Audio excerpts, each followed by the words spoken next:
Israeli people. I understand your concerns and I understand your fears.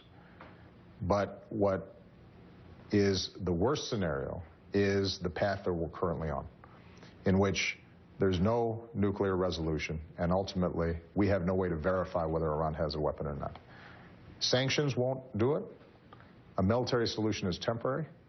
The deal that we're negotiating potentially takes a nuclear weapon off the table for 20 years. Wow, there's a lot in that comment there. President Obama talking with Israeli news program, saying even with a deal, he probably will not stop Iran from getting a nuclear bomb. This as critics slam him for publicly tossing aside the military option. Is that the case? Tennessee Senator Bob Corker, chairman of the Senate Foreign Relations Committee, back with us on America's Newsroom. And Senator, good morning. And thank you for coming back to our program right here.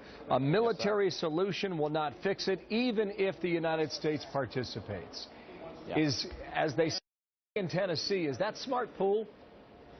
No, Bill, though, we've known for a long time through not only our intelligence agencies, but those from some of our friends, that the Iranians have never believed that under this presidency there would be a military option. So as we negotiate, they're negotiating with a country that they believe will not do that, at least during the time that this president's in office. So, again, this isn't really news to us that have been following this closely. That might be, but do you still throw all the cards on the table? The critics are saying that's what the president did. Do you think he did that in that comment?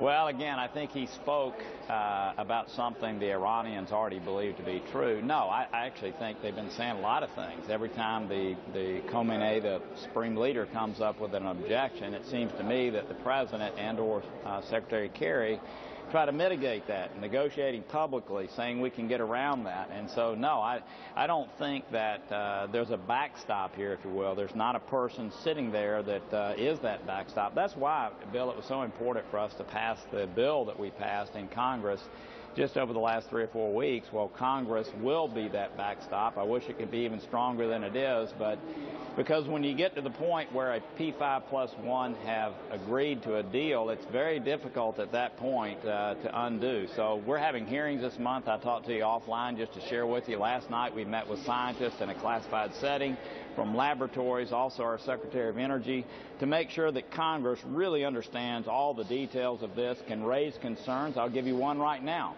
We know that there's already an agreement relative to the Iranian nuclear development program beginning in year 10. And when the president said in that clip that you just played that they cannot get a nuclear weapon for 20 years, that's contrary to what he said on NPR right after the April 2nd agreement, where in essence he said, look, you go down to almost 0 time in year 13. So we're trying to get our hands on this document that we know exists. It's not signed, but it's our understanding of what we agree to will be the Iranian nuclear development program. All of us want to see what our administration has agreed to there. So there's a lot of details, Bill, that are important. Yeah, there certainly is.